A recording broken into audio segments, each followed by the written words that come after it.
to know from you is, I want you to talk to me about the girl child. I want you to talk to me about girls and young women. I know your passion is in community, and so is mine.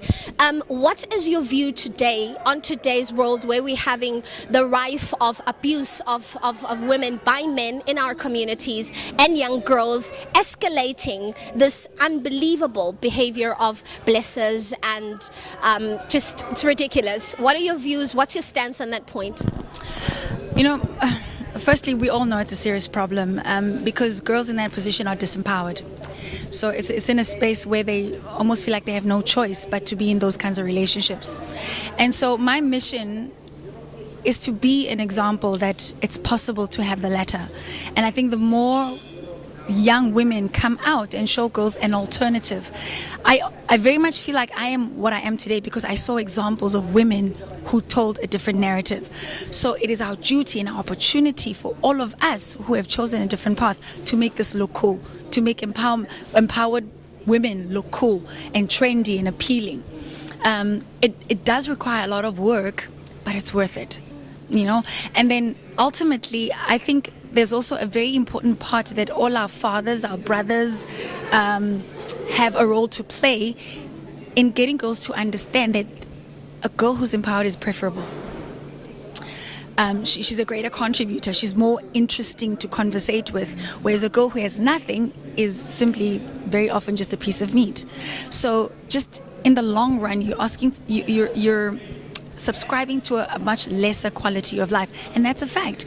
And you're opening yourself up to all kinds of abuse. You know, I always say at the core of it, God created everyone beautiful, equal, empowered, and it is your duty to be all that you were created to be. Anything less is you throwing away all of this beautiful life that you've been given. Lira, where do you draw your humanity? You have a lot of humanity. We see you on television, and when a person sees you there, they assume that. But often I've interviewed people where, when they're in front of you, you see the absolute difference. What keeps you grounded? I think that's the first question. And the second question is, we have the AIDS 2016 big conference that is imminent. What do you have to say? What's your message to girls and young women down there that are dealing with this pandemic directly? Right. Gosh, there's so much to say. Well, firstly, you asked me about humility. It's not something I think about, to be quite honest. I find people say that, and you know, it's not like a hat that you put on. You go, oh gosh, I forgot my humility today. It's you know, I'm sort of, this is just who I am, and I'm always thriving to be authentic. I think it's tedious and exhausting to be pretentious. I can imagine it's a lot of hard work. But I also think sometimes people who are deemed as rude, it's actually a defense mechanism, I would think. It's just people trying to protect themselves. I'm not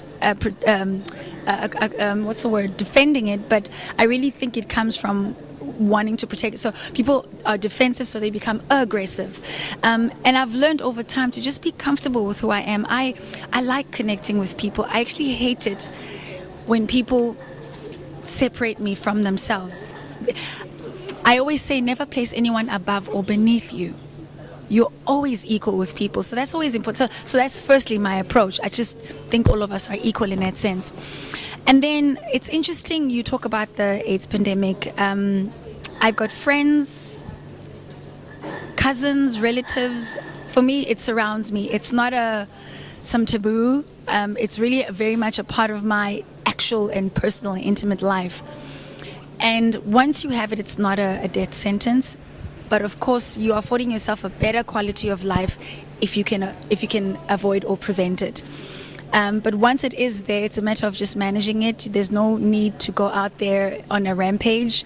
You know, you can still have a fantastic quality of life. I've got 2 friends who are married to HIV positive people, and life is wonderful, you know. So sometimes you make mistakes, particularly when you're young, but it really isn't a death sentence. Thank you so much, and keep up the humility, and just keep...